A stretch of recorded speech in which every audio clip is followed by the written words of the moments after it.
Get comfortable, settle into your pillow, take a slow breath, and let yourself relax. Tonight, we're going to walk through the complete timeline of Five Nights at Freddy's, from the very beginning to the very end. Every murder, every haunting, every desperate attempt at redemption and revenge. It's a story that spans decades, told through cryptic mini-games, hidden lore, and scattered clues that the community has spent years piecing together. If this helps you drift off, leave a like so I know to make more. Now close your eyes if you'd like, and let this story wash over you, carrying you gently towards sleep. The beginning. Fredbear's Family Diner, 1983 or earlier. Our story begins with two men and a dream. Henry Emily and William Afton were business partners, united by a shared vision. A family restaurant where children could be entertained by animatronic characters. They called it Fredbear's Family Diner, and it featured two main animatronics. Fredbear, a golden bear, and Spring Bonnie, a golden rabbit. These weren't ordinary animatronics. They were springlock suits, a technology that would later prove catastrophic. Springlock suits could function in two modes, as animatronics controlled by machinery, or as wearable costumes when the mechanical parts were compressed by spring-loaded locks. An employee could climb inside, crank back the springs, and wear the suit to interact with children directly. The technology was innovative but dangerous. The springs were held in place by delicate mechanisms that could fail if exposed to moisture, sudden movements, or simple wear and tear. When the spring locks failed, the compressed mechanical parts would snap back into place with tremendous force, crushing whoever was inside. It was a death trap waiting to happen, but in those early days no one had died yet. Henry Emily was the creative genius behind the animatronics. He designed them, built them, gave them the ability to move and sing and delight children.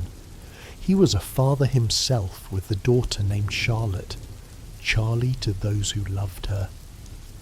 Henry poured his heart into Fredbear's Family Diner, believing he was creating something magical, something that would bring joy to families for generations. William Afton was different. On the surface, he was a successful businessman, a family man with 3 children of his own, Michael, Elizabeth, and a younger son whose name we never learn, often called the crying child by the community. William helped run the business side of things, managed operations, kept the money flowing. But beneath that surface, something dark was growing.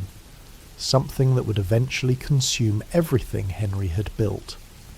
The exact date of Fredbear's opening is debated, but we know it existed by 1983, and possibly earlier. It was a simpler time, before the murders, before the hauntings, before the name Freddy Fazbear became synonymous with tragedy. Just 2 friends, some animatronics, and a dream of making children happy. Let your breathing slow as you consider this beginning. Every tragedy has an origin point, a moment when things could have gone differently. For the FNAF universe, this was it. 2 men opening a restaurant, not knowing that one of them would become a monster. The first victim, Charlotte Emily. The first death in the FNAF timeline wasn't inside the restaurant. It happened outside in the back alley of what was likely a Freddy Fazbear's pizza location, one of the expanded restaurants that grew from Fredbear's success. Charlotte Emily, Henry's daughter, was locked outside during a party. We see this in the security puppet minigame from Freddy Fazbear's Pizzeria Simulator. A child with a green bracelet, Charlotte, sits outside in the rain, crying, while inside the restaurant a security puppet tries to reach her. The puppet was programmed to protect her specifically, to track her bracelet and keep her safe. but someone had put a present in front of the puppet's box, blocking its exit. By the time it broke free, it was too late. William Afton killed Charlotte Emily. We see his purple car in the minigame parked nearby.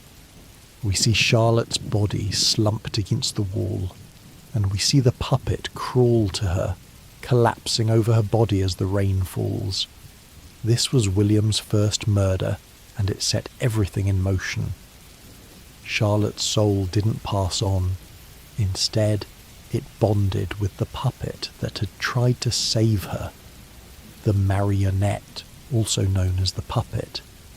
She became the first animatronic to be possessed, and she would later play a crucial role in giving life to the other victims. Henry didn't know who killed his daughter. The murder was never solved in the traditional sense, but the grief destroyed him. He had built these animatronics to bring joy, and now his own creation was possessed by his dead child's spirit.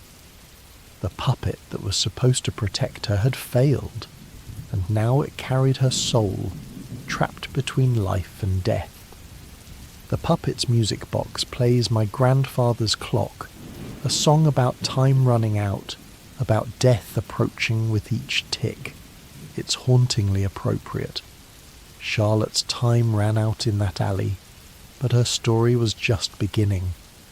Feel your body growing heavier against the mattress. This is a sad story, but it's just a story. The rain that fell on Charlotte falls only in a game, in pixels and code. You are here, warm and dry and safe. The missing children incident. William Afton had tasted murder, and he wanted more. At some point after Charlotte's death, likely in 1985, based on newspaper clippings in the first game, William committed the crime that would define the entire franchise, the missing children incident. 5 children disappeared from a Freddy Fazbear's Pizza location. Their names, according to the novel trilogy and various game clues, were Gabriel, Jeremy, Susie, Fritz, and Cassidy. William lured them to a back room, one by one, using the Spring Bonnie suit as a disguise. The children trusted the friendly, golden rabbit. They followed him willingly, and he killed them all. The newspaper clippings in FNAF 1 tell the story in fragments. 5 children are now linked to the incident at Freddy Fazbear's Pizza. A suspect was charged. The bodies were never found. William was clever. He hid the bodies inside the animatronic suits. Freddy, Bonnie, Chica, Foxy, and possibly Golden Freddy. The suits began to smell. Customers complained about blood and mucus leaking from the animatronics' eyes and mouths. But by the time anyone investigated seriously, William had covered his tracks well enough to avoid conviction. He was released due to lack of evidence, but the children didn't stay dead. Not really. The puppet, Charlotte, found them. In the Give Gifts, Give Life minigame from FNAF 2, we see the puppet moving between the bodies of the dead children, giving each one a gift, giving each one life. She bound their souls to the animatronics, perhaps hoping to save them, perhaps simply acting on instinct. The result was the same. Freddy, Bonnie, Chica, and Foxy became possessed by the spirits of murdered children.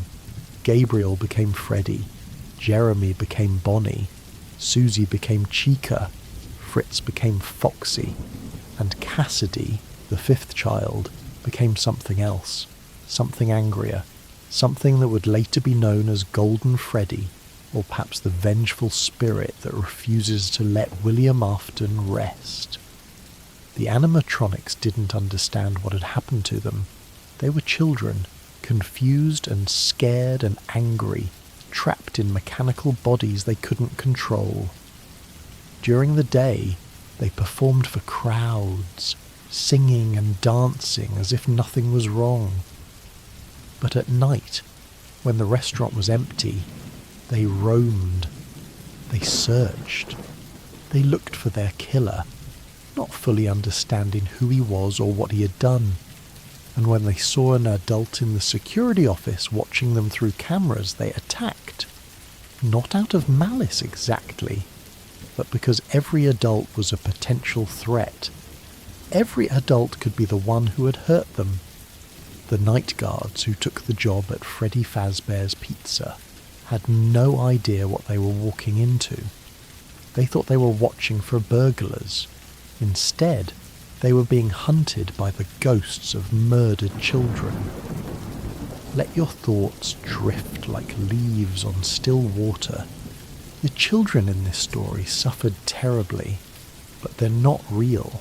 They're characters in a game, symbols of something darker that the creator wanted to explore. You are safe, you are comfortable, you are drifting gently towards sleep. The Bite of 83. While William Afton was building his legacy of murder, his own family was falling apart.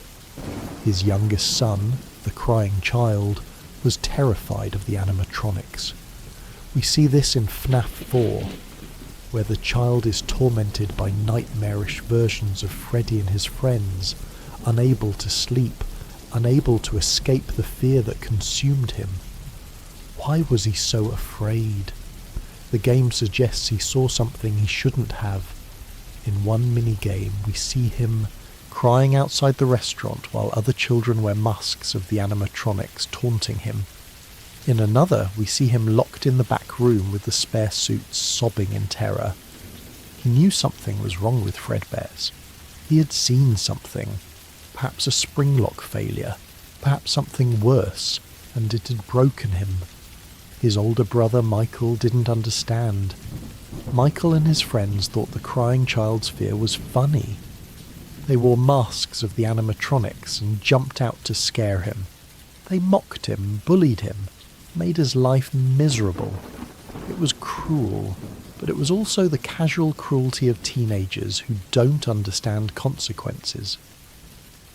On the crying child's birthday, at Fredbear's family diner, Michael and his friends decided to take the bullying too far. They grabbed the crying boy and carried him toward the Fredbear animatronic on stage. The plan was simple. Shove his head into Fredbear's mouth as a joke, scare him one more time, get a laugh. But Fredbear's jaw was mechanical. It was designed to move, to sing, to open and close on a programmed schedule. And when the crying child's head was forced between those jaws, the mechanism activated. The Bite of 83. Fredbear's teeth crush the child's skull. We see it happen in the FNAF 4 minigames. The sickening crunch, the blood, the sudden silence as everyone realizes what they've done. The crying child was rushed to the hospital, but the damage was catastrophic. He died from his injuries, leaving behind a brother consumed by guilt and a father who had already lost his humanity.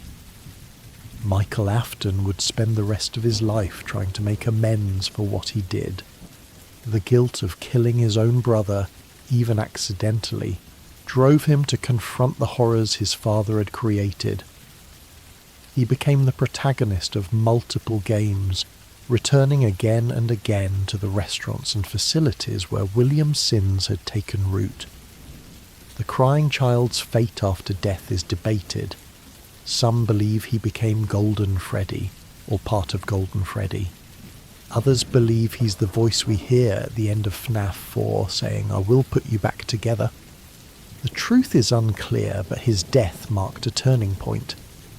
After the Bite of 83, Fredbear's family diner closed.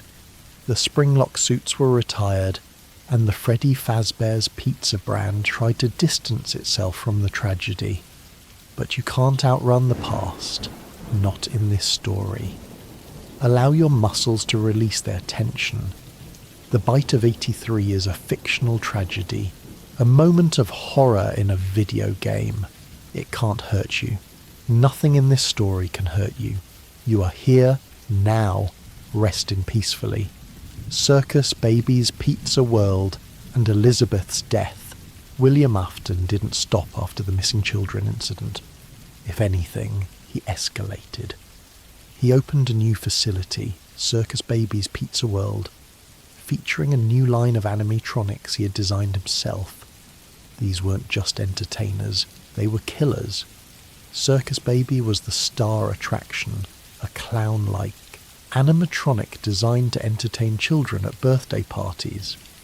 But hidden inside her was a claw mechanism, designed to grab children when they were alone and pull them into her storage tank. The other animatronics, Ballora, Funtime Freddy and Funtime Foxy, had similar capabilities. William had built a murder factory disguised as a children's entertainment venue, but William made a mistake. He told his daughter Elizabeth to stay away from Circus Baby. He warned her repeatedly not to go near the animatronic. But Elizabeth was a child and children don't always listen. She was drawn to Baby, fascinated by the beautiful clown that her father had created. She wanted to see her up close. She wanted Baby to notice her. Baby noticed her. In the Baby's Death minigame from Sister Location, we see what happened. Elizabeth approached Circus Baby when no other children were around. The animatronics programming activated. The claw emerged, and Elizabeth Afton was pulled inside, killed by the very machine her father had built. Her soul possessed Circus Baby. William's own daughter became one of his creations, trapped inside the animatronic that had murdered her. The facility was shut down almost immediately. The official story was a gas leak, but the damage was done. Elizabeth was gone, and something else had taken her place. Circus Baby retained Elizabeth's memories, her personality, her voice. But she was also something new, something corrupted by the experience of death and possession. She would later become the driving force behind Enard, an amalgamation of all the Funtime animatronics, desperate to escape the underground facility where they'd been abandoned. William Afton had now lost 2 of his 3 children. The crying child was dead from the bite of 83. Elizabeth was dead inside Circus Baby. Only Michael remained, and Michael was beginning to understand what his father truly was. Let your breathing become slow and rhythmic. The Afton family's tragedy is a dark one, but it's contained within a game. These characters exist only in code and story. You exist here, in the real world, where you're safe and warm and drifting towards sleep. FNAF 2, the 1987 location. The timeline now brings us to 1987, and a new Freddy Fazbear's Pizza location. This is where FNAF 2 takes place.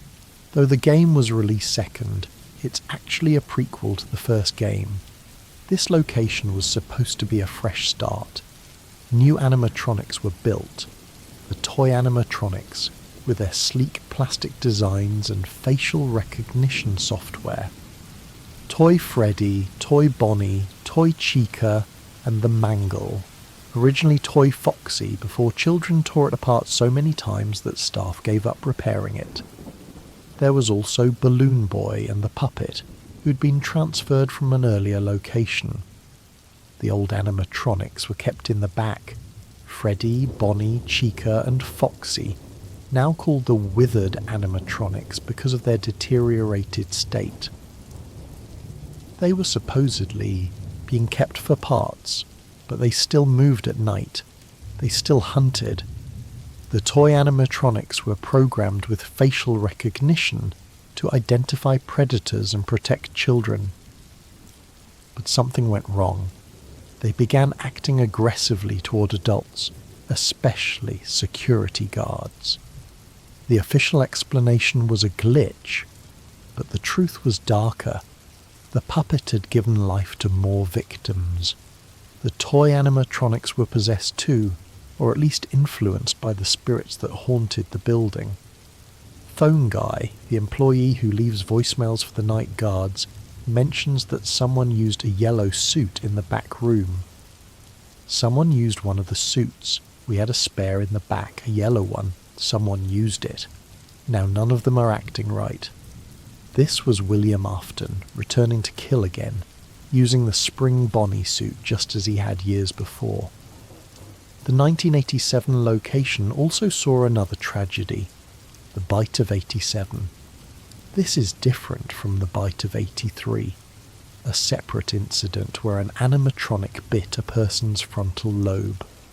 Phone Guy mentions it in FNAF 1. It's amazing that the human body can live without the frontal lobe. The victim survived, but the incident led to the animatronics being restricted from walking around during the day. Who committed the Bite of 87? The game never confirms it, but many believe it was Mangle, based on its damaged state and aggressive behaviour. Others point to Toy Chica or even Fredbear. The truth remains one of the franchise's unsolved mysteries. The 1987 location closed shortly after these events. The toy animatronics were scrapped. The withered animatronics were salvaged and rebuilt for a future location, and the cycle continued. Feel your body sinking deeper into rest. The pizzeria is closed now, the animatronics silent. There are no glowing eyes in your darkness, no mechanical footsteps in your hallway, only peace, only rest. FNAF 1, the final location, 1993. The first 5 nights at Freddy's game takes place in 1993, in what would be the final Freddy Fazbear's Pizza location. The animatronics have been rebuilt from the withered versions, cleaner, more presentable, but still haunted by the same spirits. You play as Mike Schmidt, a night security guard taking the job for minimum wage, unaware of what awaits him. Phone Guy's recordings guide you through the first few nights, explaining the animatronics' behaviour, warning you about their tendency to wander after hours.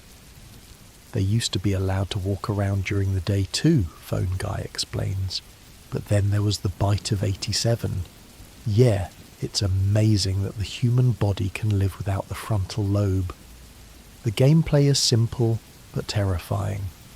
You sit in your security office, watching the animatronics through cameras, closing doors when they get too close, managing your limited power supply. Freddy, Bonnie, Chica and Foxy each have their own patterns, their own ways of hunting you, and if they catch you, they stuff you into a spare animatronic suit, crushing your body against the mechanical parts inside. Why do they do this? The game suggests they think you're an endoskeleton without a costume, which violates the rules, but the deeper truth is that they're looking for their killer. Their children, confused and angry, unable to distinguish between the man who murdered them and any other adult who sits in that office at night. Golden Freddy appears too, a collapsed, ghostly version of Fredbear that can appear in your office without warning. Its jump scare crashes the game entirely, as if the spirit is so angry it breaks the reality of the game itself. Golden Freddy is connected to Cassidy, the 5th victim, whose rage is greater than the others. The newspapers on the wall tell the story of the restaurant's decline, health violations, customer complaints, rumours of the bodies, and the smell. Freddy Fazbear's Pizza is dying and everyone knows it. The company is just trying to squeeze out a few more months of operation before closing for good. Mike Schmidt survives his week, if you complete the game, and is fired for tampering with the animatronics and general unprofessionalism. It's a darkly comic ending to a terrifying experience. You survived 5 nights of being hunted by possessed robots, and your reward is getting fired. But the story doesn't end there. It never ends there. Your eyelids are heavy now. Let them close. The pizzeria is far away, a fiction within a fiction. You are here, in your own space, where no animatronics roam, and no spirits seek revenge. Sister location, Michael's mission. Years after the events of FNAF 1, Michael Afton takes a job at Circus Baby's Entertainment and Rental, the underground facility where his sister Elizabeth died. This is the setting of Sister Location, and it reveals that Michael has been searching for answers about his father's crimes. Michael isn't just any employee, he's there on a mission, possibly sent by William himself to find Elizabeth, or possibly acting on his own to understand what happened to his family. The facility is deep underground, accessible only by elevator, and it houses the fun-time animatronics that were never properly decommissioned after Circus Baby's Pizza World closed. The animatronics here are different from the ones at Freddy's. They're sleeker, more advanced, designed with hidden compartments and capture mechanisms. They were built to kill, and they've been trapped underground for years, desperate to escape. Circus Baby, possessed by Elizabeth, guides Michael through the facility, her voice sweet and helpful. She tells him about the other animatronics, warns him of dangers, seems to be on his side, but she's manipulating him. She and the other Funtime animatronics have a plan. On the fifth night, the animatronics combine into a single entity, Ennard. They've scooped out their own endoskeletons and merged together, creating a tangled mass of wires and metal that can move and think as one. And they need a disguise to escape the facility. They need Michael's body. In the real ending of Sister Location, Ennard uses the Scooper, a device designed to remove animatronic endoskeletons on Michael. It hollows him out, removes his organs, and climbs inside his skin. Michael should be dead. By all logic, he is dead. But something keeps him moving. The mini-games after the main game show what happens next. Michael's body, controlled by Ennard, walks through the world, but the body is decaying. It turns purple. It begins to fall apart. Eventually, Ennard is forced to abandon it, crawling out through Michael's mouth and escaping into the sewers, and Michael gets back up. He shouldn't be able to. His body is a rotting shell, purple and broken, but he stands, he walks, he speaks. "I should be dead," he says in the final cutscene, "but I'm not."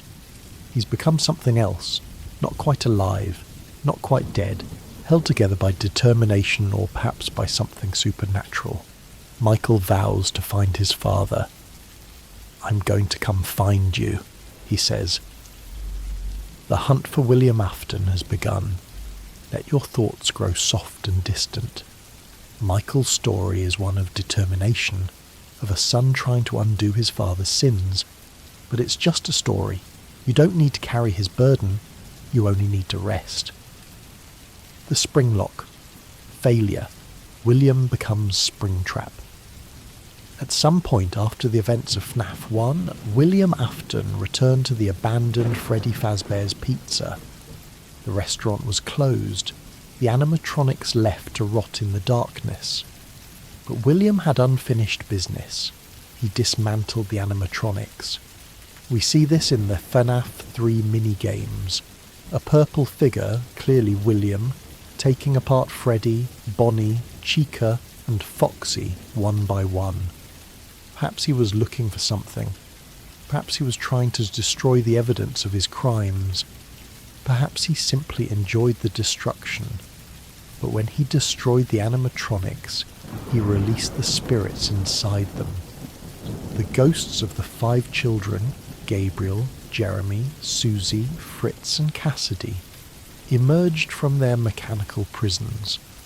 They cornered William in the safe room, a hidden area of the restaurant that the animatronics were programmed to ignore. William thought he was safe there. He was wrong. In desperation, William climbed into the Spring Bonnie suit, the same suit he had used to lure children to their deaths. He thought it would protect him. He thought the children's spirits couldn't hurt him if he was inside the animatronic. But the safe room was damp. Water had leaked in over the years, pooling on the floor, saturating the air.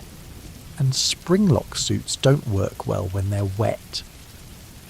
The springlocks failed. Every compressed mechanism in the suit snapped back into place at once. Metal pierced William's body from every direction, through his torso, his limbs, his skull. The spring locks that had been held back by delicate mechanisms now drove through flesh and bone, pinning him inside the suit in an explosion of agony. William Afton died in that moment, but like his victims, he didn't stay dead. His soul bonded with the spring Bonnie suit, just as the children's souls had bonded with their animatronics. He became Springtrap, a rotting corpse fused with a rotting rabbit suit, trapped in the sealed safe room for 30 years. The restaurant was boarded up, forgotten, left to decay, and inside, William waited. The FNAF 3 minigames show the children's spirits finally finding peace after William's death. We see them remove their masks, see their souls ascend, see the words, "The End," appear on screen. For them, the nightmare was over. They had found their killer. They had watched him die. They could rest. But William's nightmare was just beginning. Feel your body relaxing deeper with each breath. William's fate is a dark one, but it's the fate of a fictional monster. Justice in this story comes eventually, and you are safe from all monsters, real and imagined, as you drift towards sleep. FNAF 3, Fazbear's Fright. 30 years after Freddy Fazbear's Pizza closed, a new attraction opened, Fazbear's Fright, a horror attraction based on the urban legends surrounding the old restaurants. The owners had collected memorabilia, props and artifacts from the abandoned locations, trying to create an authentic, scary experience. And then they found Springtrap. The rotting animatronic was discovered in a sealed room of one of the old restaurants. The owners of Fazbear's Fright were thrilled. A real animatronic from the original locations, perfect for their horror attraction. They didn't know that William Afton's corpse was still inside. They didn't know they had just unleashed a killer. You play as a security guard at Fazbear's Fright, watching the cameras, trying to survive until 6 a.m. But this time, there's only one animatronic hunting you, Springtrap. And Springtrap is smart. He's not a confused child spirit lashing out at adults. He's William Afton, a calculating murderer, and he knows exactly what he's doing. The phantom animatronics appear too. Ghostly versions of Freddy, Chica, Foxy, and others that jump scare you and disable your systems. They're not real, just hallucinations or projections, but they make your job harder. They distract you while Springtrap creeps closer. Phone Dude, the enthusiastic owner of Fazbear's Fright, leaves you messages about the attraction's progress. He's excited about the vintage animatronic they found, has no idea of the danger. His recordings are a stark contrast to the horror you're experiencing, a reminder that the outside world doesn't understand what's really happening in these places. At the end of FNAF 3, Fazbear's Fright burns down. The newspaper clipping shows the building in flames, with the note that some items may have survived and been auctioned off. In the good ending, the spirits of the children are finally at peace, their masks removed, their souls free. But Springtrap survived the fire. We see him in the final frame, still standing in the wreckage. William Afton cannot be killed so easily. He's been dead for 30 years and death hasn't stopped him yet. Your breathing is slow and steady now. The fire has burned out. The attraction is closed. There's nothing left but ashes and silence. Let that silence carry you deeper into rest. FNAF 4, The Nightmare. FNAF 4 is different from the other games. Instead of a security office, you're in a child's bedroom. Instead of cameras, you have a flashlight. And instead of animatronics, you're hunted by nightmares. Twisted, monstrous versions of Freddy, Bonnie, Chica, and Foxy, with razor teeth and glowing eyes. The child you play as is the crying child, William Afton's youngest son, in the days leading up to the Bite of 83. The gameplay represents his nightmares, his terror of the animatronics that has consumed his life. Every night he fights to survive until 6 a.m, checking the doors, checking the closet, checking the bed for the tiny Freddles that can summon Nightmare Freddy. The mini-games between nights show his waking life. The bullying from his brother Michael, the fear of the restaurant, the glimpses of something wrong behind the scenes. We see him locked in the back room with the spare suits. We see him crying outside the restaurant while other children mock him. We see the slow build toward the tragedy that will end his life. Nightmare Fredbear is the final boss, a monstrous version of the animatronic that will kill him. And on the final night, we see the bite itself. Michael and his friends shoving the crying child into Fredbear's mouth, the mechanical jaws closing, the screen going dark. The final minigame shows the crying child in a hospital bed, or perhaps somewhere else entirely. A voice speaks to him, "I will put you back together." Whose voice? Some believe it's the puppet, offering to give him new life. Others believe it's William, making a dark promise. Others believe it's Golden Freddy, or the Fredbear plush that has watched over the child throughout the game. The crying child died. But in the FNAF universe, death is rarely the end. FNAF 4 also introduced the concept of the nightmare animatronics being more than just dreams. The survival logbook and other materials suggest that Michael Afton also experienced these nightmares years later as an adult. The trauma of what he did to his brother haunted him, manifesting as the same monsters that terrorize the crying child. Let your mind release these dark images. The nightmares are not real. They're fears given form, terrors that exist only in the minds of fictional characters. Your own dreams tonight will be peaceful. Your own darkness holds nothing but rest. Freddy Fazbear's Pizzeria Simulator, The Trap. Freddy Fazbear's Pizzeria Simulator, also known as FNAF 6, is where the original storyline reaches its climax. On the surface, it's a tycoon game where you manage a new Freddy Fazbear's pizza location, buying attractions, managing money, trying to build a successful restaurant. But beneath that surface is something much darker. You play as Michael Afton, though this isn't revealed until the end. Your employer is a mysterious voice that guides you through the game, offering advice, giving instructions. And that employer is Henry Emily, Charlotte's father, the co-founder of Fredbear's Family Diner, who's been planning something for a very long time. Throughout the game, you're given the option to salvage animatronics that appear in the back alley. These aren't new creations, they're the survivors of everything that came before. Molten Freddy, the remains of Ennard after Circus Baby was ejected, Scraptrap, William Afton in his damaged Springtrap form, Scrap Baby, Elizabeth Afton in her rebuilt Circus Baby body, and Lefty, a mysterious black bear animatronic. Lefty is special. Henry built Lefty specifically to capture the puppet, to capture his daughter Charlotte. The animatronic's name stands for Lure Encapsulate Fuse Transport Extract. It was designed to trap the puppet inside and bring her to the pizzeria. Henry wanted his daughter there for what was coming.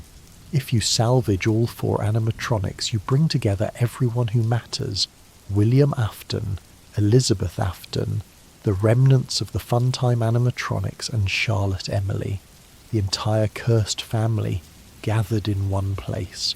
And then Henry springs his trap. The ending of Pizzeria Simulator is a recording from Henry, explaining everything. The pizzeria was never meant to be a real business. It was a trap designed to lure in the remaining possessed animatronics and destroy them once and for all. The building is set to burn with no way out. "I am remaining as well," Henry says. "I am nearby. This place will not be remembered, and the memory of everything that started this can finally begin to fade away." He speaks to each of the trapped souls in turn. To Elizabeth. "I'm sorry, Elizabeth, if you even remember that name, but I'm afraid there's nothing left of you now." To William. "And to you monsters trapped in the corridors, be still and give up your spirits. They don't belong to you." And to Charlotte, his daughter. "My daughter, if you can hear me, I knew you would return as well. It's in your nature to protect the innocent. I'm sorry that on that day, the day you were shut out and left to die, no one was there to lift you up into their arms the way you lifted others into yours. And then, what became of you? I should have known you wouldn't be content to disappear. Not my daughter. I couldn't save you then, so let me save you now." The building burns. Everyone inside is destroyed. William, Elizabeth, Charlotte, the Funtime animatronics, and Henry himself. Michael Afton, who has been searching for his father for so long, finally finds peace. The cycle of death and possession that began with Charlotte's murder ends in fire. "This ends for all of us," Henry says. "End communication. Feel the weight of this ending settle over you. After so much tragedy, so much death, so much suffering, it's over. The fire has cleansed everything. The souls are free, and you too can let go of the tension you've been holding. Let it burn away. Let yourself rest." Ultimate Custom Night, the vengeful spirit. But William Afton's story didn't end in the fire. Ultimate Custom Night suggests that his soul was pulled into a personal hell, tormented forever by the spirits of those he killed. The game features 50 animatronics, all hunting you simultaneously in various combinations. It's the most difficult game in the franchise, designed to be nearly impossible at its highest settings. But the lore implications are what matter here. The voice that speaks between nights belongs to a character called the Vengeful Spirit, often identified as Cassidy, the fifth child, the one who became Golden Freddy. Unlike the other children, Cassidy didn't find peace when William died. Her anger was too great. She wanted him to suffer. "I am the fearful reflection of what you have created," the voice says. "I will never let you leave." The implication is that Ultimate Custom Night is William's hell. He's trapped in an endless loop of being hunted by animatronics, killed over and over, never allowed to rest. The one he killed has become his eternal tormentor, and she has no intention of ever letting him go. Old Man Consequences, a mysterious red alligator character, appears in the game with a cryptic message. "Come and sit with me a while. Leave the demon to his demons. Rest your own soul. There is nothing else."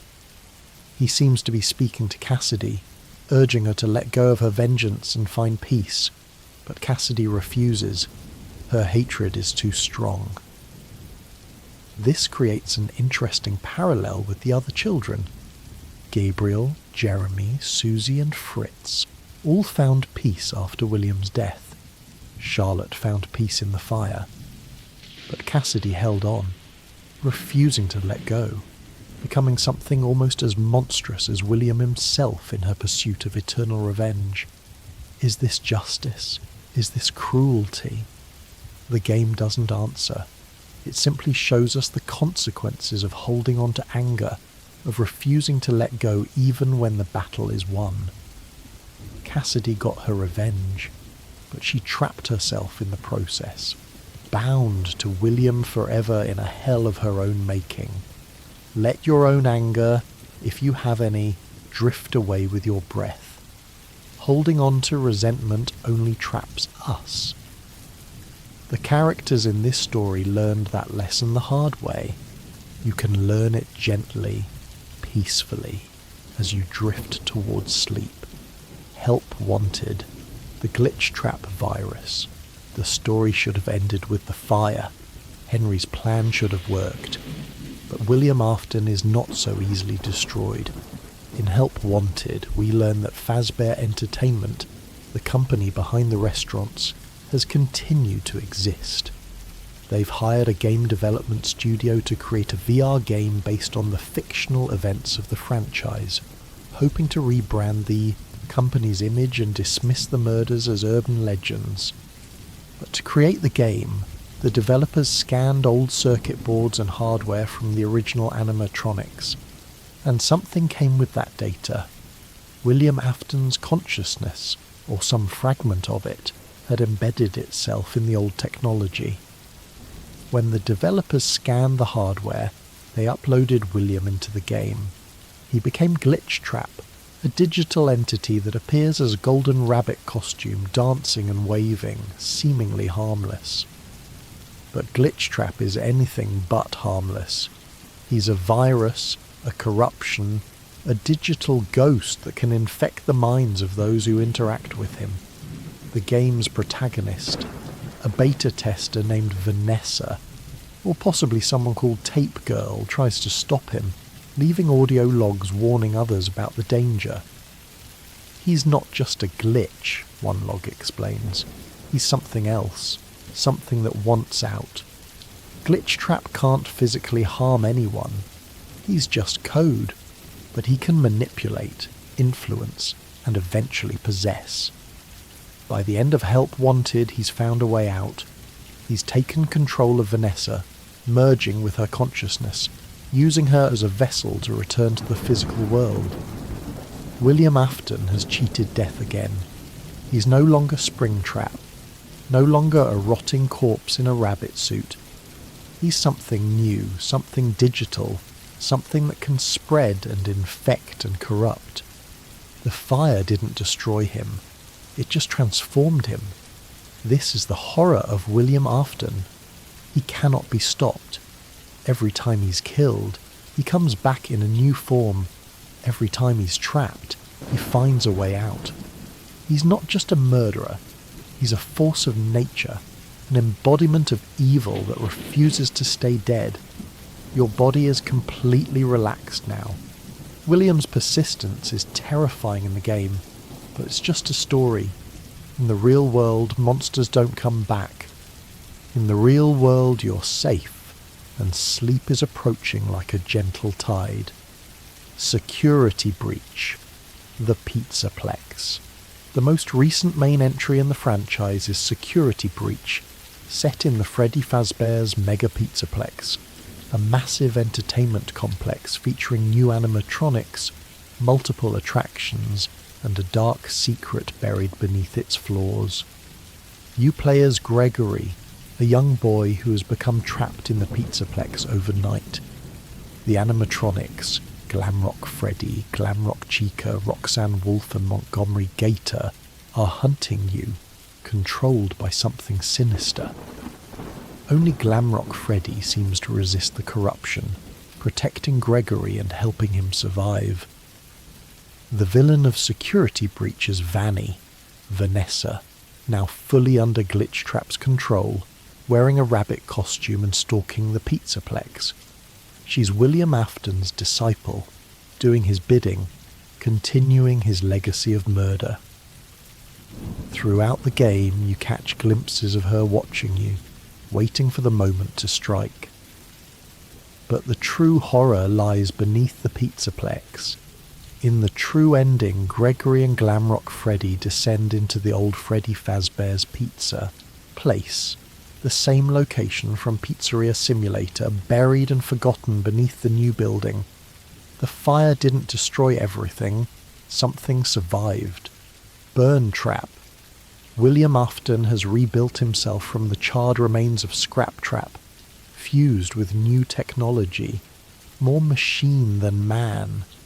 He's been hiding beneath the Pizzaplex, slowly regaining his strength, using Vanny as his agent in the world above. The Blob, a massive amalgamation of old animatronic parts similar to Molten Freddy, lurks in the depths as well, a reminder of all the souls that were never truly freed. The final confrontation sees Gregory and Glamrock Freddy facing Burntrap in the burning ruins. The Blob attacks Burntrap, dragging him away into the darkness. It's unclear if this destroys William or simply traps him again. Given his history, destruction seems unlikely. Security Breach also introduced the Ruin DLC, where we play as Cassie, a young girl searching for Gregory in the now abandoned Pizzaplex. The DLC reveals more about the aftermath of the main game, and introduces new mysteries, including the fate of Glamrock Freddy and the true nature of the entity controlling the animatronics.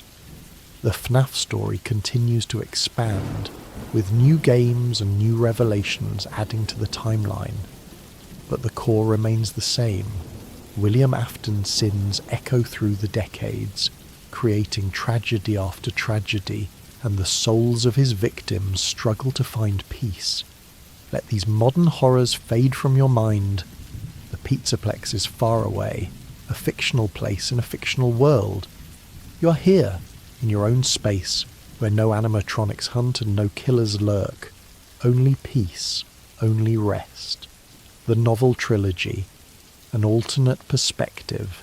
The FNAF novels, The Silver Eyes, The Twisted Ones and The Fourth Closet, tell a different version of the story. They're not canon to the games, but they explore similar themes and characters, offering insights that help us understand the game lore.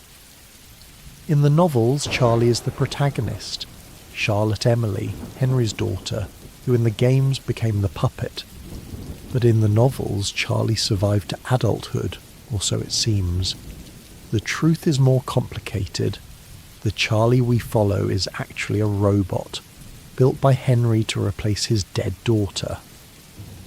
The real Charlie died as a child, just like in the games.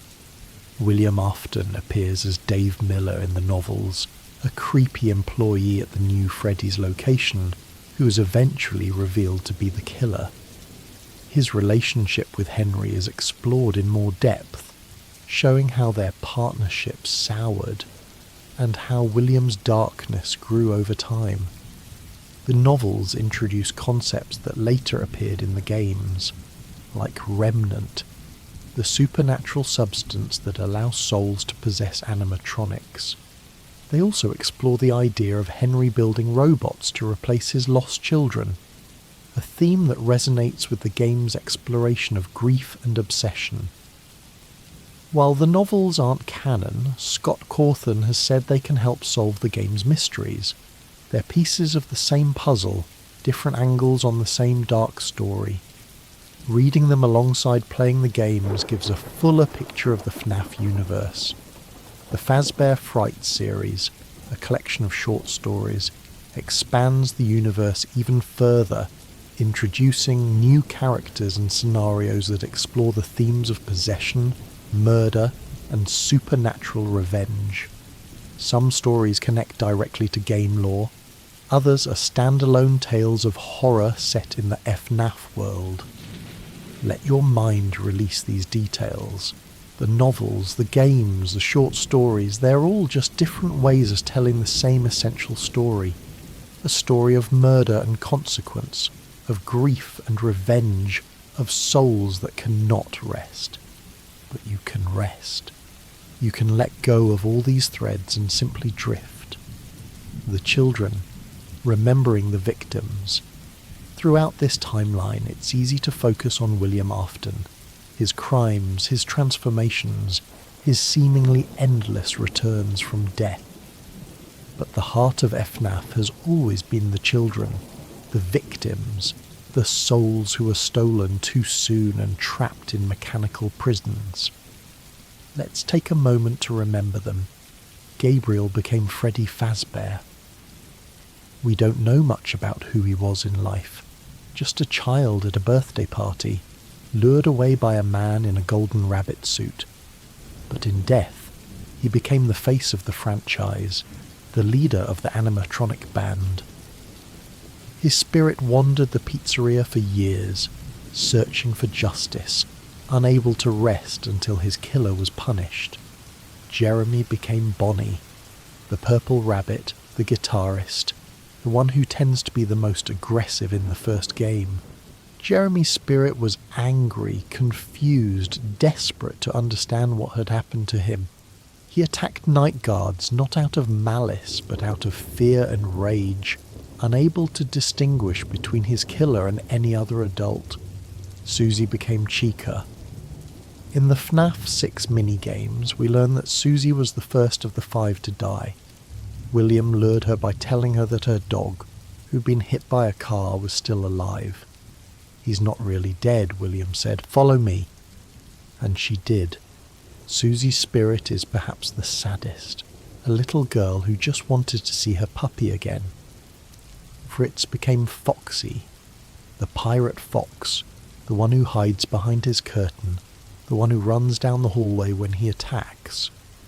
Fritz's spirit was isolated even among the other children, separated from the group, alone in Pirate Cove.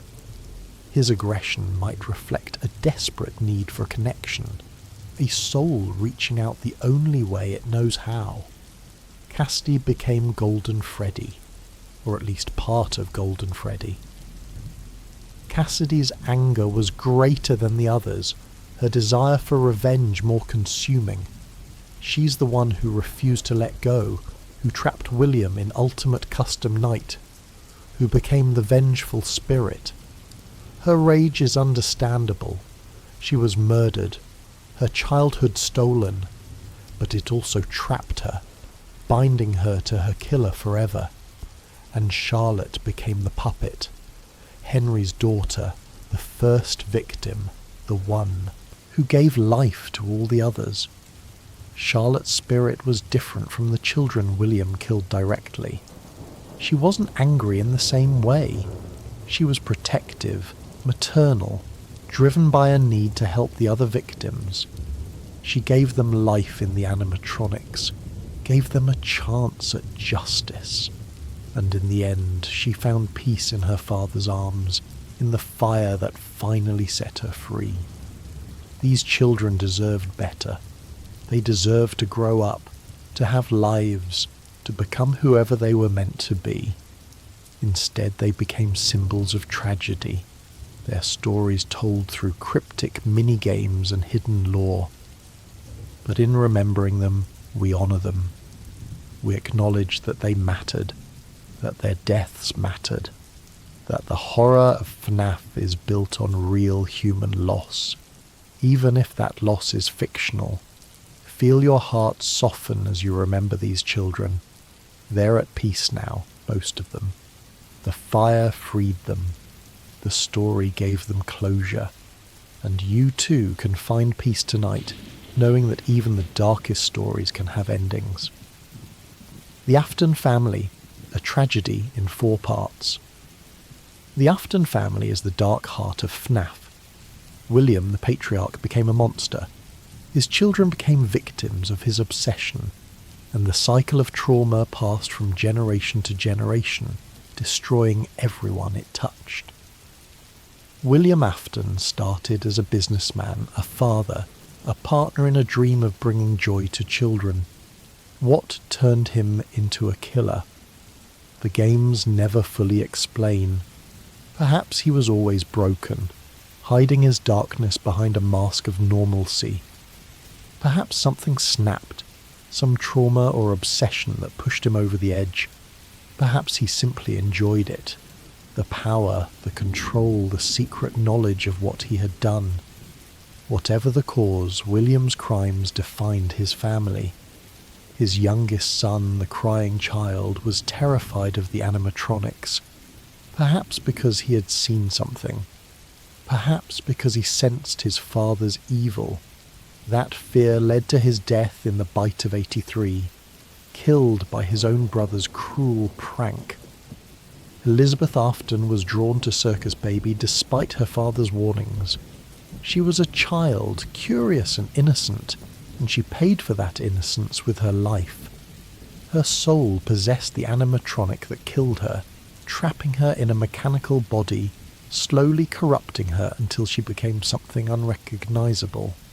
Michael Afton survived the longest, but he carried the heaviest burden. He killed his brother, even if accidentally. He watched his family fall apart.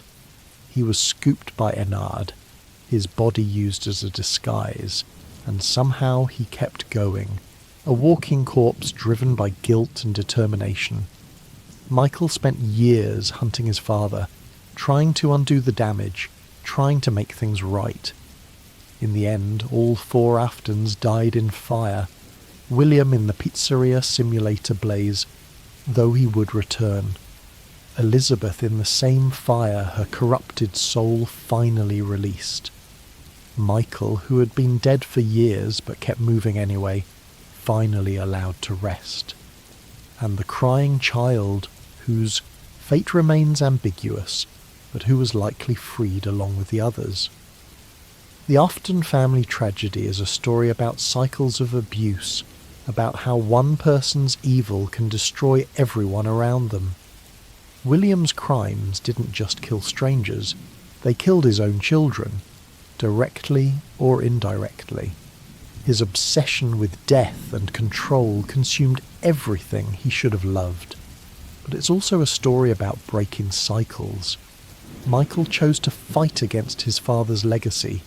He chose to help, to protect, to try to save the souls his father had damned. He failed in many ways, but he never stopped trying, and in the end, his determination helped bring about the closure that everyone needed.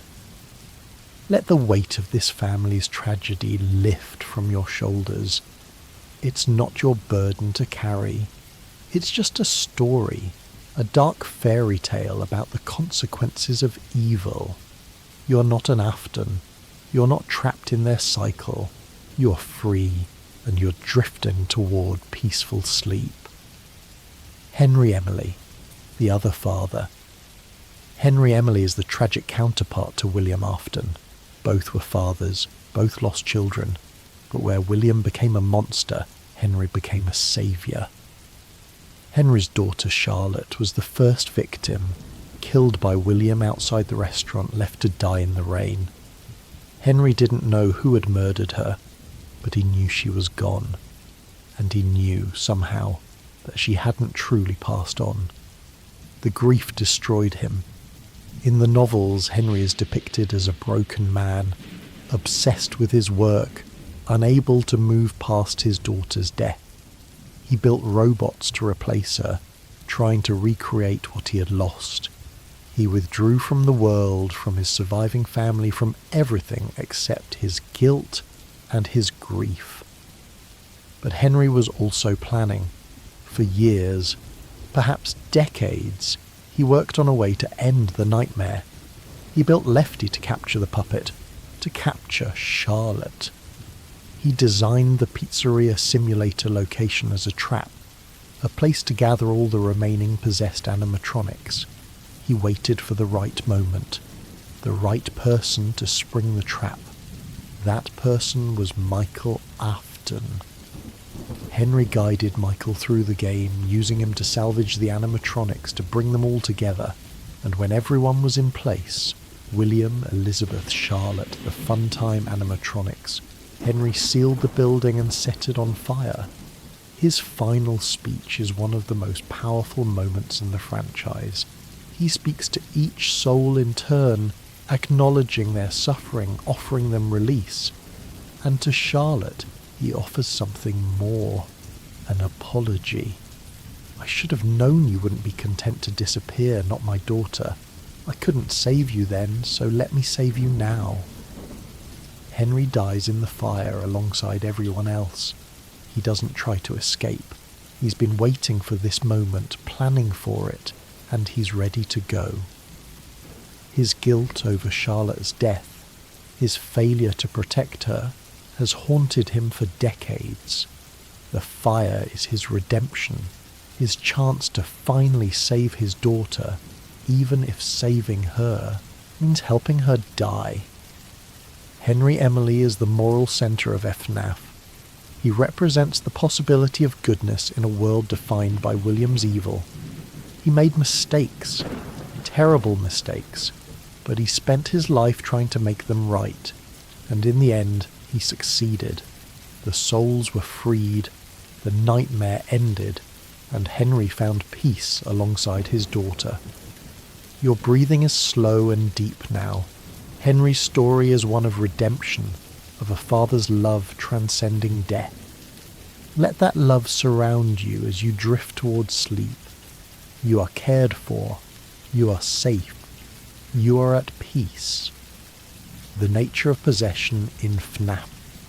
One of the most fascinating aspects of FNAF lore is how possession works.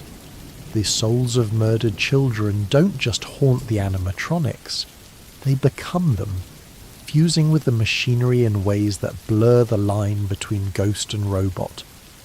The key seems to be remnant, a concept introduced in the novels and later confirmed in the games. Remnant is a metallic substance that contains spiritual energy, essentially liquefied soul. When a person dies in proximity to an animatronic, their soul can bond with the metal, creating remnant. This remnant can then be melted down and injected into other animatronics, spreading the possession. William Afton understood remnant. He experimented with it, trying to harness its power. The Funtime animatronics were designed to capture children and extract their remnant, which William could then use for his own purposes. His goal, it seems, was immortality, a way to cheat death by binding his soul to machinery. And it worked in a twisted way. When William died in the spring Bonnie suit, his soul bonded with the animatronic, creating Springtrap. He became immortal, but at a terrible cost, trapped in a rotting body, unable to die, unable to truly live. The puppet's method of possession was different. Charlotte didn't just bond with the animatronic that failed to save her. She actively gave life to the other victims. In the Give Gifts, Give Life minigame, we see her placing masks on the dead children, binding their souls to the animatronics. She was trying to help them, to give them a second chance, but she also trapped them, condemning them to years of confusion and rage. The question of whether the possessed animatronics are the children or just echoes of them is never fully answered. They have the children's memories, their personalities, their desires for revenge, but they're also changed by the experience of possession, corrupted by years of anger and isolation. Circus Baby retains Elizabeth's voice and some of her memories, but she's also something new, something darker, something that Elizabeth might not recognise. Fire seems to be the only way to truly free a possessed soul. The FNAF 3 good ending shows the children's spirits ascending after William's death, but they're not truly free until the Pizzeria Simulator fire. Heat destroys remnant, breaking the bond between soul and metal, allowing the spirit to finally pass on. This is why Henry's plan worked. The fire didn't just kill the animatronics, it freed the souls inside them. It burned away the remnant, the spiritual chains that had kept them bound to the physical world. For the first time in decades, the children could rest. Let your thoughts grow lighter as you consider this release. The souls in FNAF were trapped, but they found freedom.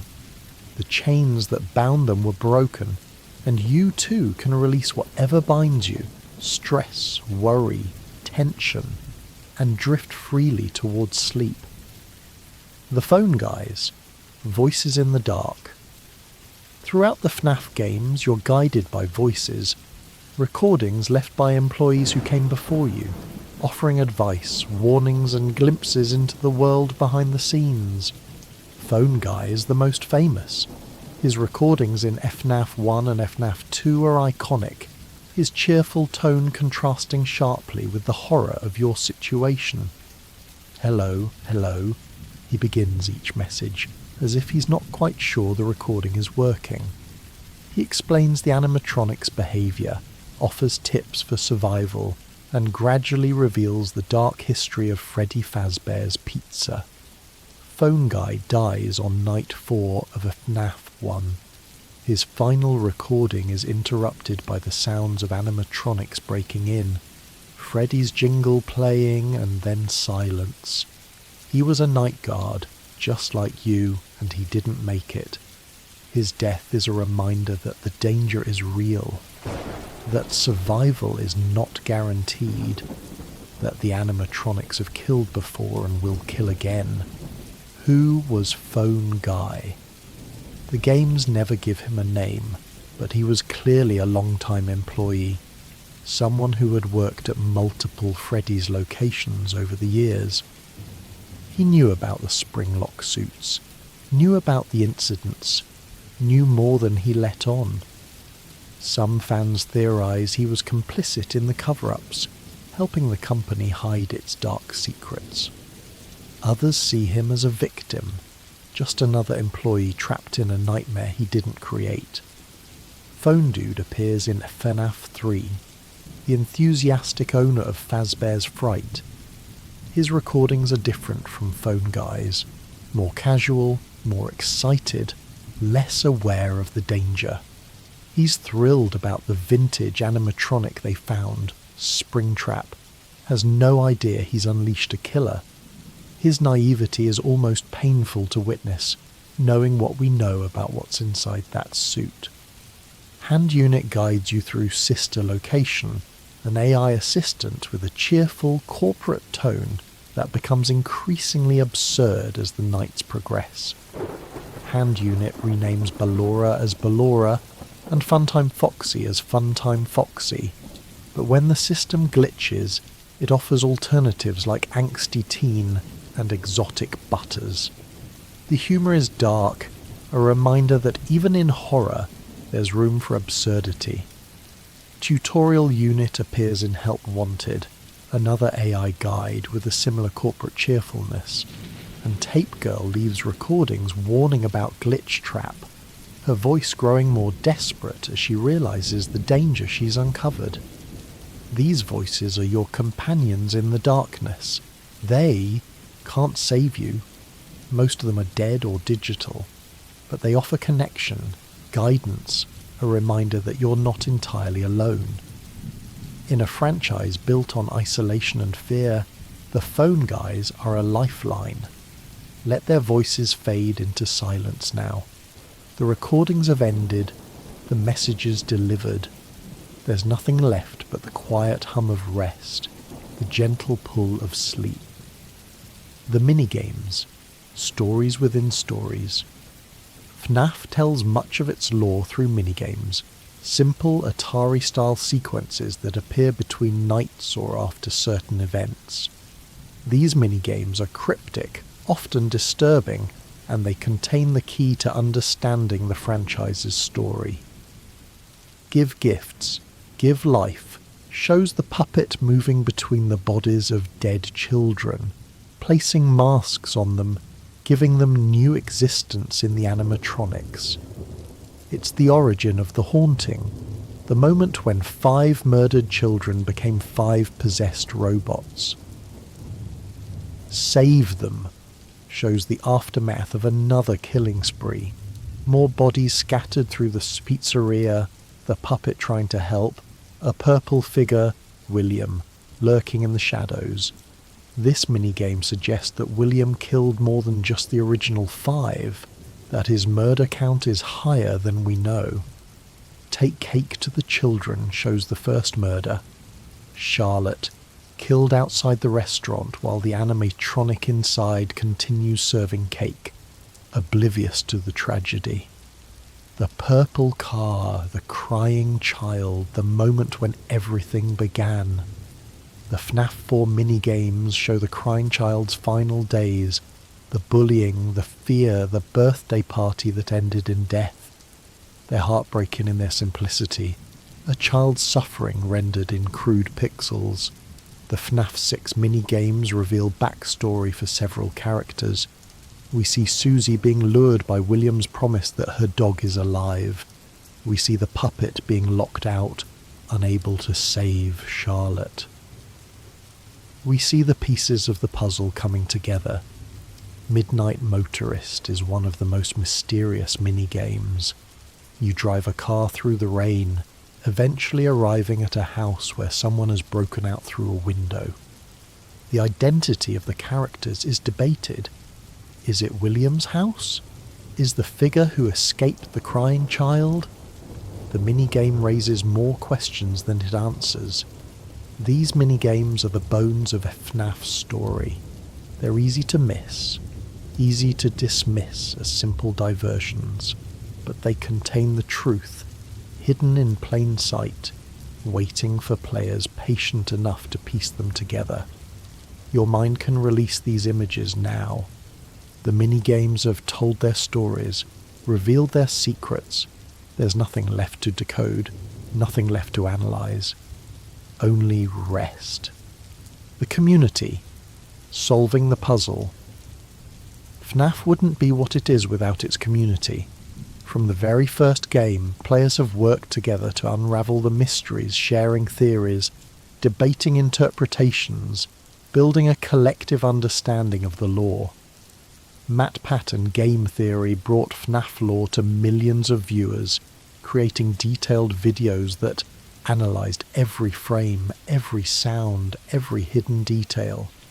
His theories weren't always correct. Scott Cawthon himself has said that some popular theories missed the mark, but they sparked discussion, encouraged deeper analysis, and helped build the community that keeps FNAF alive. Scott Cawthon engaged with the community in ways that few game developers do. He left hints, confirmed or denied theories, and occasionally trolled fans with fake reveals and misdirections. His relationship with the community was playful but genuine, a collaboration between creator and audience that shaped the franchise's direction. The lore debates continue to this day. Who is Golden Freddy? What happened to the crying child? Is Michael Afton the same person as Mike Schmidt? These questions have multiple possible answers, and the community continues to argue about them years after the game's release. FNAF also inspired countless fan games, fan fiction, and fan art. The community didn't just consume the content, they created their own, expanding the universe in directions Scott never imagined. Some fan games became famous in their own right, like Five Nights at Candy's and Popcool's. The franchise's success is a testament to the power of mystery. Scott Cawthon didn't explain everything. He left gaps, ambiguities, questions that might never be answered.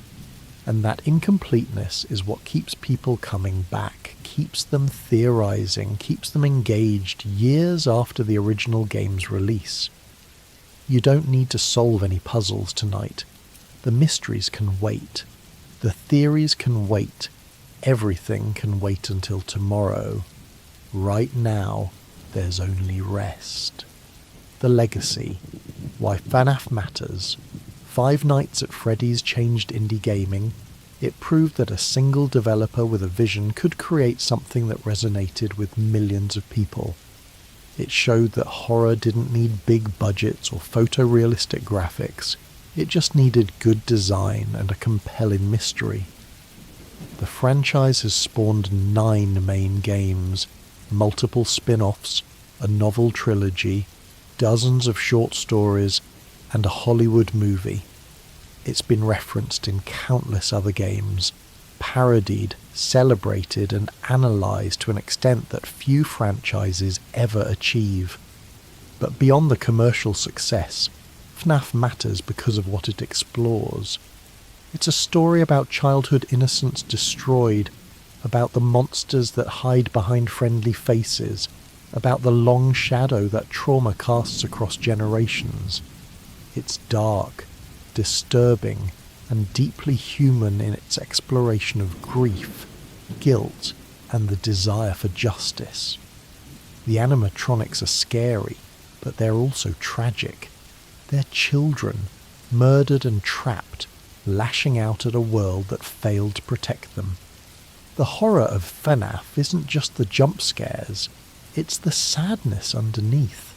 The knowledge that these monsters were once innocent, that they didn't choose to become what they are.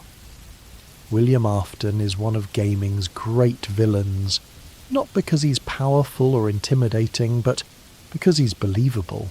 He's a father, a businessman, someone who could exist in the real world.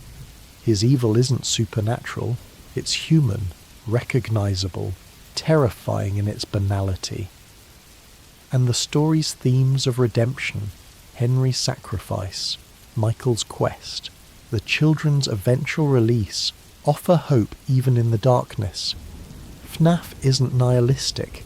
It believes in justice, in closure, in the possibility of peace after suffering. The fire at the end of Pizzeria Simulator isn't just destruction, it's liberation. Let these thoughts settle into peace. FNAF matters, but it's also just a game, a story, a collection of pixels and sounds designed to entertain and frighten. You can appreciate it, enjoy it, and then let it go. Let it rest as you rest. The timeline summarised. Let's walk through the complete timeline one more time, gently, as a summary to carry you into sleep. It begins with Fredbear's family diner, where Henry, Emily and William Afton build their dream. The Springlock suits are innovative but dangerous. The animatronics sing and dance for children who don't know what's coming. Charlotte Emily dies first, killed by William outside the restaurant. Her soul possesses the puppet, and she becomes the one who will give life to the others. The missing children incident follows. 5 children, Gabriel, Jeremy, Susie, Fritz and Cassidy, are lured to their deaths by William in the Spring Bonnie suit. The puppet binds their souls to the animatronics. Freddy, Bonnie, Chica, Foxy and Golden Freddy are born. The Bite of 83 claims the crying child, William's youngest son, killed by her brother Michael's cruel prank. Fredbear's closes. The Springlock suits are retired. Elizabeth Afton dies next, killed by Circus Baby, the animatronic her father built. Her soul possesses the machine. Circus Baby's Pizza World closes. The FNAF 2 location opens in 1987, with new toy animatronics and the old withered ones. William kills again, using the yellow suit. The Bite of 87 occurs. The location closes. The FNAF 1 location opens in 1993. The final Freddy Fazbear's Pizza. Mike Schmidt survives 5 nights. The restaurant closes for good. William returns to dismantle the animatronics and is cornered by the children's spirits. He dies in the Spring Bonnie suit when the Springlocks fail. He becomes Springtrap. Michael Afton works at Circus Baby's Entertainment and Rental, is scooped by Ennard, and somehow survives as a walking corpse. He vows to find his father. 30 years later, Fazbear's Fright opens and Springtrap is discovered. The attraction burns down, but Springtrap survives. Henry Emily builds his trap. The Pizzeria Simulator gathers William, Elizabeth, Charlotte, and the Funtime animatronics. The building burns. Their souls are freed. Henry dies alongside his daughter. William's consciousness survives as Glitch Trap, infecting VR software and possessing Vanessa. The Pizzaplex is built. Gregory survives a night of horror. Burntrap emerges from the Ruins, the blob drags him away. The story continues, but the core is complete. Murder, possession, revenge, redemption. A cycle of tragedy that spans decades, finally broken by fire and sacrifice. The final rest. The timeline is complete. You've walked through every tragedy, every haunting, every desperate attempt at justice and redemption. You've met the children who became animatronics, the father who became a monster, the other father who became a saviour. Now it's time to rest. The pizzeria is closed. The animatronics are still. The spirits have found peace, most of them anyway. The fire has burned out, leaving only ashes and silence. You're not a night guard. You're not trapped in an office, watching cameras, waiting for something terrible to come through the door. You're safe, in your own space, surrounded by the quiet darkness of approaching sleep. The children's souls have ascended. Charlotte is with her father. Gabriel, Jeremy, Susie, and Fritz have removed their masks and moved on. Even Cassidy, the angry one, the vengeful one, will find peace eventually. Everyone finds peace eventually. William Afton is trapped in his own hell, tormented by the spirits of those he killed. It's a fitting punishment for a monster, but you don't need to think about him anymore. He's far away, in a fictional world, unable to reach you. The story is over. The timeline is complete. There's nothing left but rest. Close your eyes if they're not already closed. Feel the weight of your body against the mattress, the softness of your pillow, the warmth of your blankets. This is your space. This is your peace. This is your rest. The animatronics can't hurt you here. The spirits can't reach you. The horrors of Freddy Fazbear's Pizza are just stories, just games, just entertainment designed to thrill and frighten. They have no power over you. Breathe slowly. Breathe deeply. Let each exhale carry away tension, worry, fear. Let each inhale bring calm, comfort, peace. The night is quiet. The darkness is gentle. Sleep is approaching like a warm tide, ready to carry you away to dreams. You've done well tonight. You've listened to a long and complicated story, followed its twists and turns, remembered its victims and its villains. Now you can let it all go. Let it fade into the background of your mind, where it can rest until you need it again. Sleep well, night guard. Sleep well. Your shift is over, but perhaps you're still awake, still listening, still wanting more details about this dark and fascinating world. Let me share more, the deeper lore, these smaller details, the things that make FNAF feel so impossibly real. The animatronics, a closer look. Each animatronic in FNAF has its own personality, its own behaviour patterns, its own tragic story. Let's spend some time with each of them, understanding who they are and who they were. Freddy Fazbear is the face of the franchise, a brown bear in a top hat and bow tie, carrying a microphone, leading the band. He's the most patient of the animatronics in FNAF 1, waiting in the darkness, watching through the cameras, only moving when you're not looking. His laugh echoes through the pizzeria, a deep chuckle that signals he's getting closer. Freddy is possessed by Gabriel, one of the 5 missing children. We don't know much about Gabriel's personality in life, but in death, he became the leader. The other animatronics follow his lead, move when he moves, attack when he attacks. There's something almost regal about Freddy, a dignity that persists even in his murderous state. The Freddy Fazbear jingle, the Toreador March from Carmen, plays when he's about to attack. It's a warning, a countdown, a moment of terrible anticipation. If you hear that music and your power is out, you know what's coming. You can only sit in the darkness and wait. Bonnie the Bunny is the purple rabbit, the guitarist, the one who tends to be the most aggressive in the early games. He approaches from the left side, appearing in the doorway, his face filling the frame. His jump scare is one of the most iconic in gaming. That sudden lunge, those glowing eyes, that mechanical scream. Bonnie is possessed by Jeremy, another of the missing children. The name is ironic, given that there's also a night guard named Jeremy in FNAF 2. Whether this is coincidence or intentional connection is unclear, but it adds another layer to the tragedy.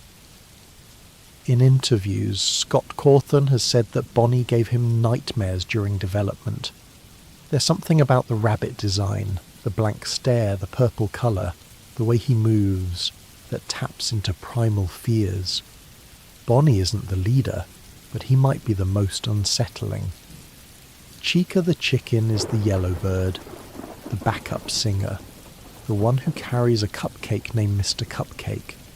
She approaches from the right side, often lingering in the kitchen where the cameras don't work.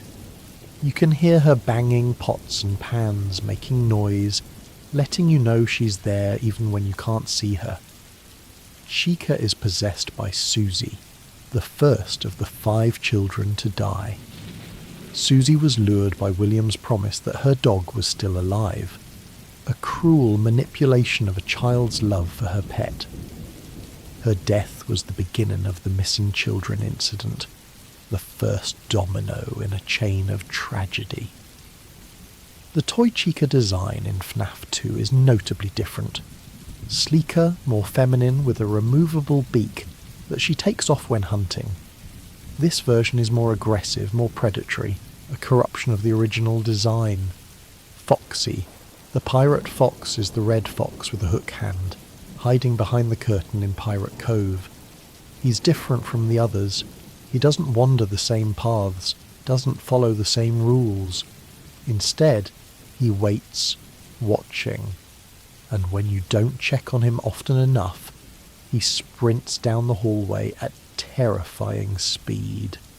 Foxy is possessed by Fritz, the 4th of the missing children. Fritz's spirit seems more isolated than the others, separated in Pirate Cove, alone even among the haunted. Some fans see Foxy as the most sympathetic animatronic, a soul who just wants to be noticed, who attacks out of loneliness rather than malice. The Foxy is a good guy theory was popular in the early days of the fandom, suggesting that Foxy was trying to help the Night Guard rather than kill them. This theory has been largely debunked, but it speaks to something in Foxy's design that makes players want to see him as different, as redeemable. Golden Freddy is the mysterious 5th animatronic, a collapsed, ghostly version of Fredbear that appears without warning and crashes the game when it attacks. He doesn't move like the others, doesn't follow the same rules. He simply appears, slumped in your office, and then everything ends. Golden Freddy is connected to Cassidy, the 5th victim, whose anger is greater than the others. But he might also be connected to the crying child, William's youngest son. The 2 souls in one suit theory suggests that Golden Freddy contains both spirits, which would explain his unusual behaviour and his connection to both the missing children incident and the bite of 83. The phrase "it's me" appears when Golden Freddy is near, flashing on the screen a message from beyond. Who is speaking? Cassidy, the crying child, both? The ambiguity is intentional, another mystery that keeps fans theorising. Let your mind drift through these characters. They're tragic figures, children trapped in mechanical bodies, lashing out at a world that failed them. But they're also just game characters, designed to frighten and entertain. They can't reach you here. The locations, mapping the horror. FNAF takes place across multiple locations, each with its own history, its own layout, its own secrets. Let's walk through them one more time, slowly, as you drift towards sleep.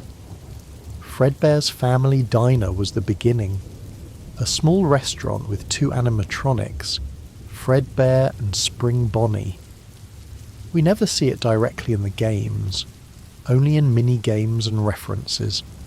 It was where Henry and William started their partnership, where the springlock suits were first used, where the seeds of tragedy were planted. The diner closed after the bite of 83, when Fredbear's jaws crushed the crying child's skull. The springlock suits were retired, deemed too dangerous for continued use. But the animatronics weren't destroyed. They were stored, waiting, eventually becoming the golden Freddy and Spring Bonnie that would haunt later locations. The FNAF 2 location was a grand reopening, an attempt to revitalise the Freddy Fazbear's brand with new toy animatronics and improved safety features. The building was larger, more modern, with multiple party rooms and a prize corner where the puppet waited in its box. The layout of FNAF 2 is more complex than the original, vents that animatronics can crawl through, a long hallway leading to your office, multiple angles of approach. You have no doors to close, only a Freddy mask to fool the animatronics and a flashlight to check the vents. It's a more vulnerable position, a more desperate fight for survival. The FNAF 1 location is the most iconic. A small pizzeria with a single hallway, 2 doors, and a security office that feels like a cage. The layout is simple but effective, creating a sense of claustrophobia and limited options. You can close the doors, but it drains your power.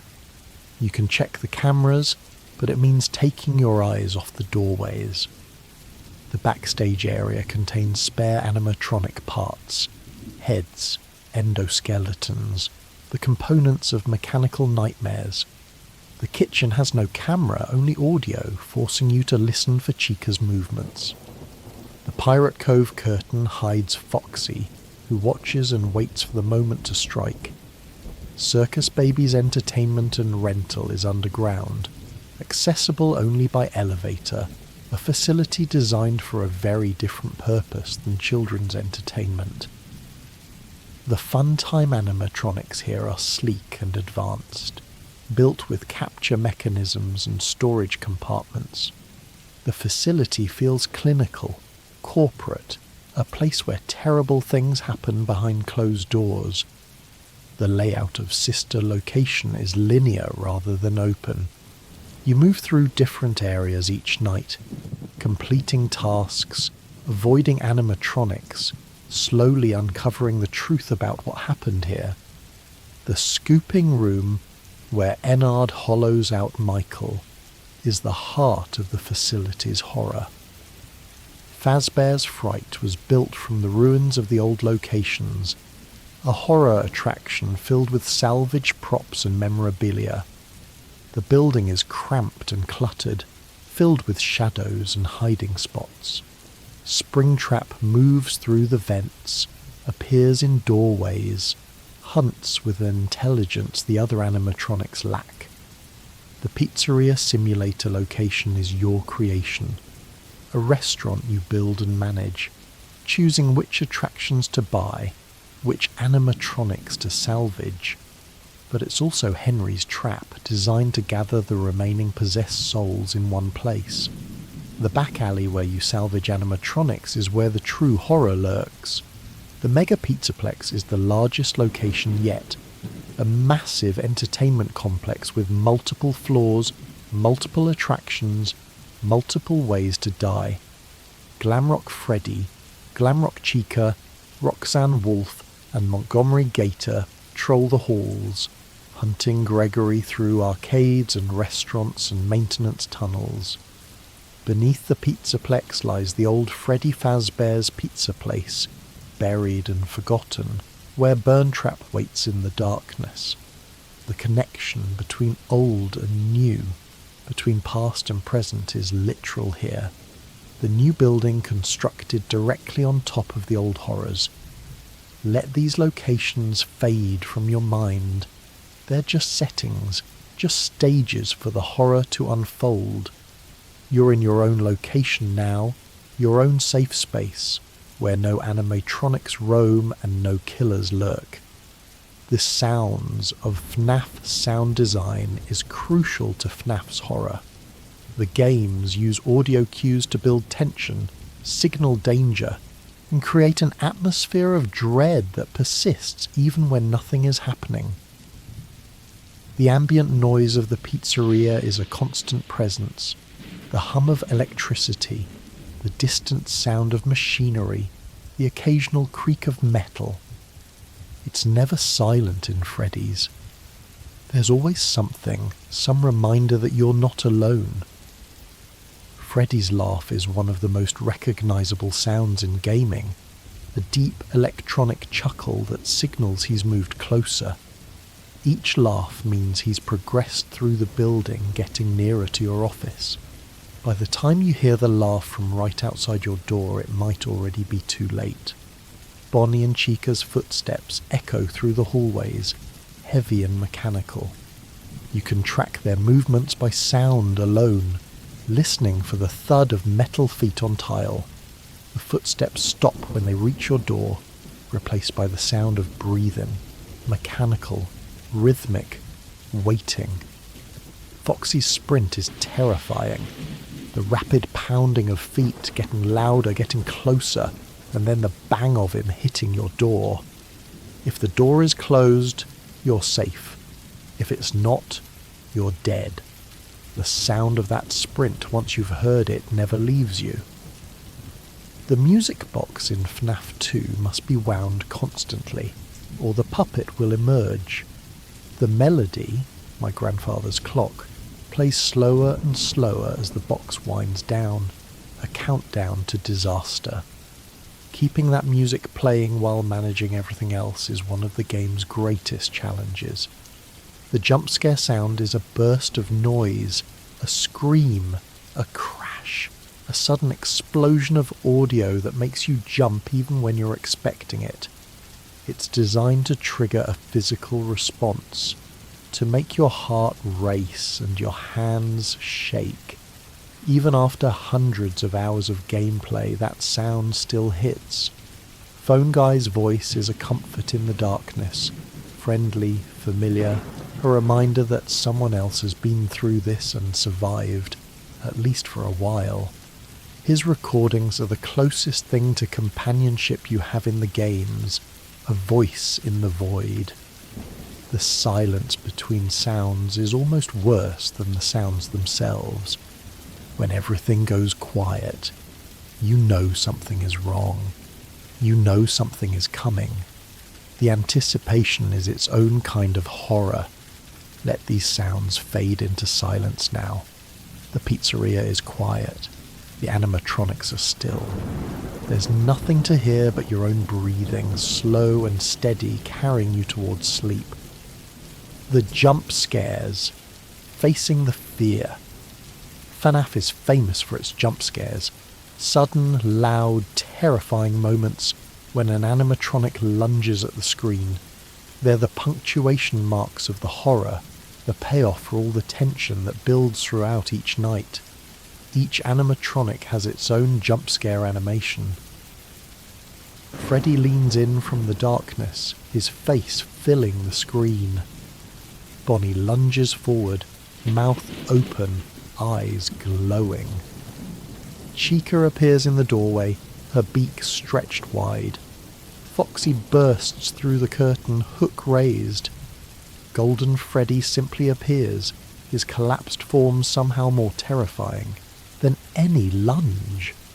The jump scares aren't just visual, they're audio assaults, bursts of noise designed to overwhelm your senses. The combination of sudden movement and sudden sound triggers a primal fear response, a jolt of adrenaline that makes your heart pound and your hands shake. But here's the thing about jump scares. They lose their power over time. The first time Bonnie lunges at you, it's terrifying. The 100th time, it's almost routine. FNAF understands this, which is why the games focus more on tension than on the scares themselves. The jump scares are the release of tension, not the source of it. The real horror of FNAF is the waiting, the watching, the knowledge that something is out there moving closer and you can't stop it. The jump scares are almost a relief.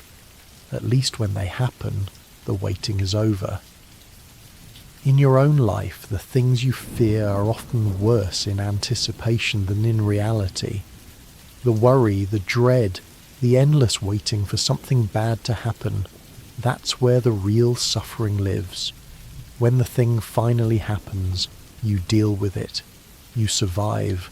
You move on. Let the fear of jump scares fade away. They're just images, just sounds, just moments designed to startle. They can't hurt you. Nothing in this story can hurt you. You are safe, and you are drifting towards sleep. The future of FNAF. The FNAF franchise continues to expand. New games are in development. The movie has opened the door to a wider audience. This story that began with a single indie game has become a multimedia phenomenon. The FNAF movie, released in 2023, brought the animatronics to life in a new way. Josh Hutcherson played Mike Schmidt, a security guard taking the night shift at a seemingly abandoned Freddy Fazbear's Pizza. The film balanced horror with heart, exploring Mike's trauma and his connection to the missing children.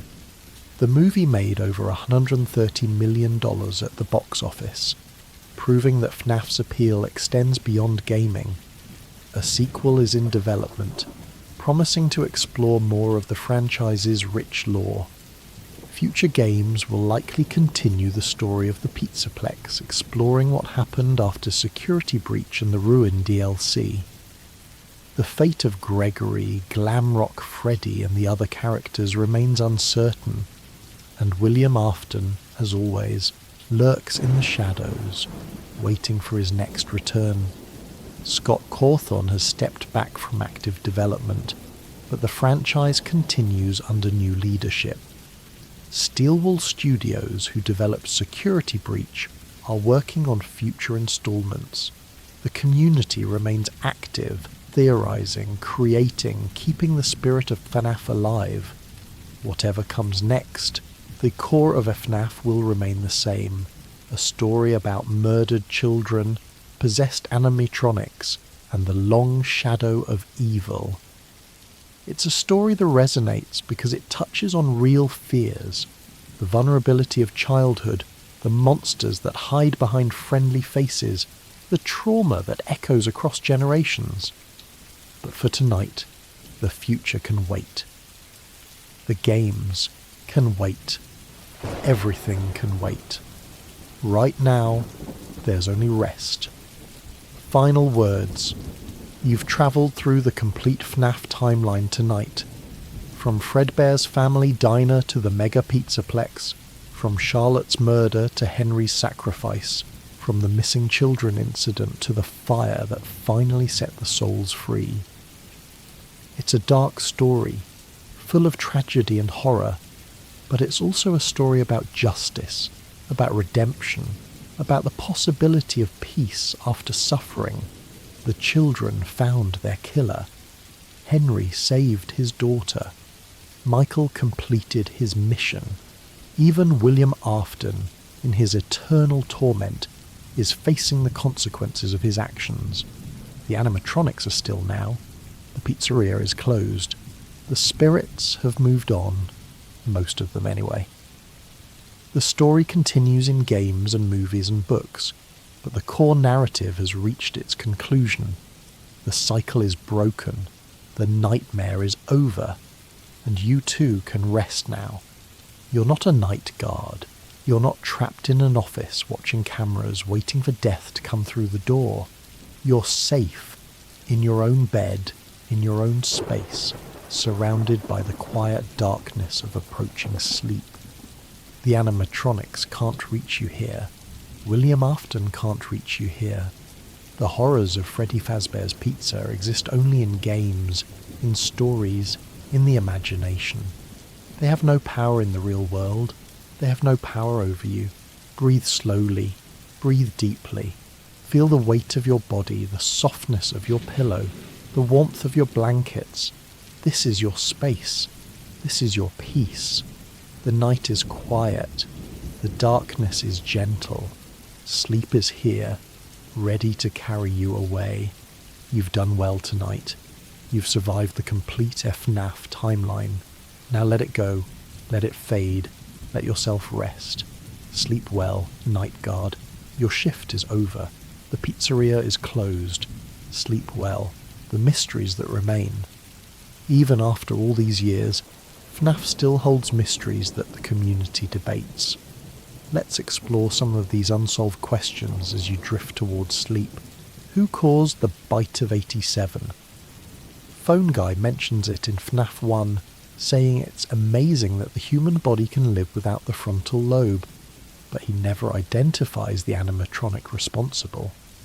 Many believe it was Mangle, based on its damaged state and position near the ceiling where it could reach someone's head. Others point to Toy Chica, who removes her beak when hunting, or even Toy Freddy. The truth remains one of the franchise's oldest mysteries. What exactly is Golden Freddy? Is he possessed by Cassidy alone, or does he contain two souls, Cassidy and the crying child? The two souls theory would explain his unusual behaviour, his connection to both the missing children incident and the Afton family, but it's never been confirmed. Golden Freddy remains an enigma, appearing and disappearing according to rules no one fully understands. What happened in the Midnight Motorist minigame? You drive through rain, arrive at a house, find that someone has escaped through a broken window. Is this William's house? Is the escapee the crying child running to Freddy's despite his father's warnings? Is the figure watching from the woods Springtrap, or something else entirely? The minigame raises questions it never answers. Who is the player in Ultimate Custom Night? Most believe it's William Afton, trapped in a personal hell, tormented by the spirits of his victims. But some theories suggest it's Michael, or even the player themselves, experiencing the consequences of all the death they've caused throughout the franchise. The vengeful spirit, likely Cassidy, is clearly in control, but the identity of the one being punished remains debatable. What is the true nature of Glitchtrap? Is he William's soul, digitized and uploaded? Is he a copy, a fragment, something new that emerged from the old data? Can a soul truly be transferred into digital form, or is Glitchtrap something else entirely? A virus that thinks it's William but isn't really him at all? What happened to the crying child after he died? Did he become Golden Freddy? Did he become the Fredbear plush that watches over him throughout FNAF 4? Did he simply pass on, his story ending with the bite of 83? The phrase, "I will put you back together," suggests something happened to him after death, but what that something is remains unclear. Is Michael Afton the same person as Mike Schmidt from FNAF 1? The names are similar, and Michael's quest to find his father would logically lead him to the pizzeria. But the timeline is complicated. FNAF 1 takes place in 1993, while sister location seems to happen later. Some fans believe Michael used a fake name, others believe they're different people entirely. What is the blob in Security Breach? It appears to be an amalgamation of old animatronic parts, similar to Molten Freddy, but much larger and more aggressive. Does it contain the souls of the original children? Are they still trapped, even after the fire? The blob's attack on Burntrap suggests some kind of vendetta, but its true nature is never explained. These mysteries are part of what makes FNAF so compelling. Scott Cawthon deliberately left gaps in the story, spaces for fans to fill with theories and interpretations. The ambiguity isn't a flaw, it's a feature, keeping the community engaged years after the original game's release. You don't need to solve these mysteries tonight. They'll still be there tomorrow, waiting for new theories, new evidence, new games that might finally provide answers. For now, let them rest. Let everything rest. The children's songs music plays an important role in FNAF, from the Toreador march that signals Freddy's approach to the music box melody that keeps the puppet at bay.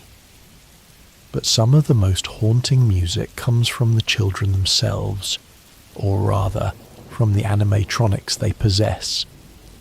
The FNAF 1 band performs on stage during the day, singing cheerful songs for the children who visit.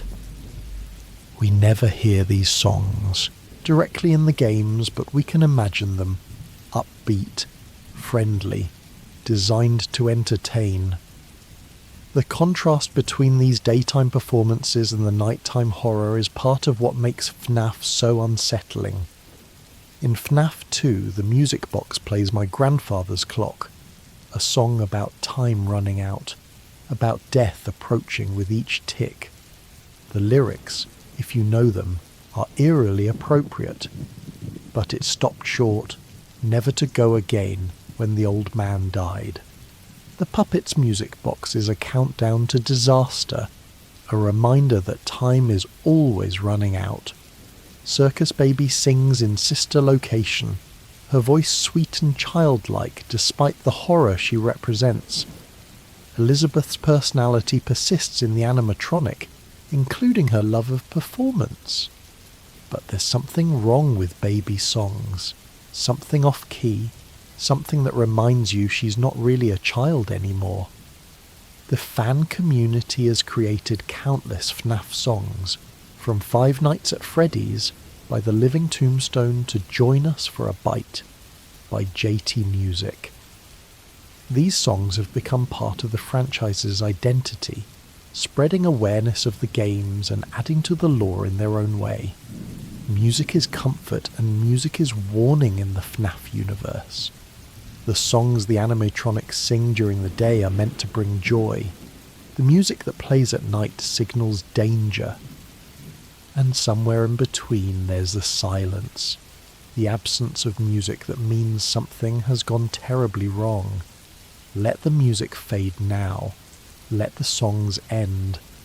There's no melody in the darkness where you're drifting, only the quiet rhythm of your own breathing carrying you towards sleep. The weight of grief. At its core, FNAF is a story about grief.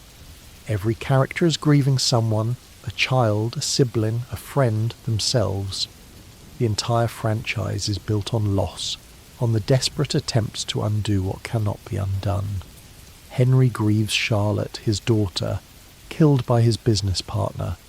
His grief drives him to build robots in her image, to plan an elaborate trap that takes decades to spring, to sacrifice his own life for the chance to save her soul. Henry's grief is patient, methodical, ultimately redemptive. William grieves in his own twisted way, not for his victims, but for his own mortality. His experiments with Remnant, his attempts to cheat death, suggest a man terrified of his own ending. William's grief is selfish, destructive, the grief of someone who cannot accept that all things end. Michael grieves his brother, the crying child, killed by his own cruel prank. That grief transforms him, drives him to confront his father's legacy, keeps him moving even when his body has rotted away. Michael's grief is active, purposeful, a force that propels him through horror after horror. The children grieve their own lives, stolen before they had a chance to live them.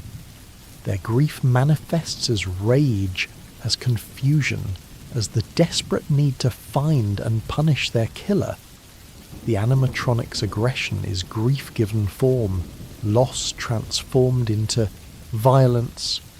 Even the night guards grieve in a way. They grieve their safety, their normalcy, their belief that the world makes sense. By the time they survive 5 nights at Freddy's, they've lost something they can never get back. The innocence of not knowing what lurks in the dark. Grief is heavy.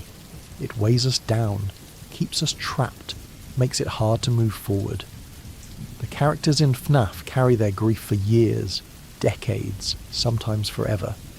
But eventually, most of them find release. The fire frees them. The story ends. The grief, finally, can be set down. You can set down your own grief tonight, whatever form it takes. The worries, the regrets, the losses you carry, they'll still be there tomorrow if you need them. But for now, let them rest. Let yourself rest. Grief is heavy, but sleep is light, and you deserve to float for a while. The end of the night, the clock is approaching 6 a.m. In the games, this is the moment of salvation, the moment when the night shift ends, when the animatronics return to their stages, when you can finally breathe. 6 a.m. means survival. It means you made it through another night, that the horrors couldn't catch you, that you'll live to see another day. The chime of the clock, the flash of the 6 a.m. text, the triumphant music that plays, these are the sounds of victory, of relief, of escape. But 6 a.m. also means the cycle continues. Tomorrow night you'll be back in that office watching those cameras fighting for survival all over again. The animatronics don't stop. The haunting doesn't end. The only way out is to stop playing, to put down the game and walk away. You can walk away now. The timeline is complete. The story has been told. There's nothing left to do but rest. Imagine the clock striking 6 a.m. Imagine the animatronics freezing in place, returning to their positions, becoming still and silent. Imagine the lights coming on, the darkness retreating, the pizzeria transforming from a house of horrors into just another empty building. The night is over. The shift is done. You survived. Now close your eyes. Let the tension drain from your body. Feel the weight of exhaustion, the pull of sleep, the gentle darkness that waits behind your eyelids. The animatronics are still. The spirits are at rest. The pizzeria is closed, and it will stay closed until you choose to return. Sleep well, night guard.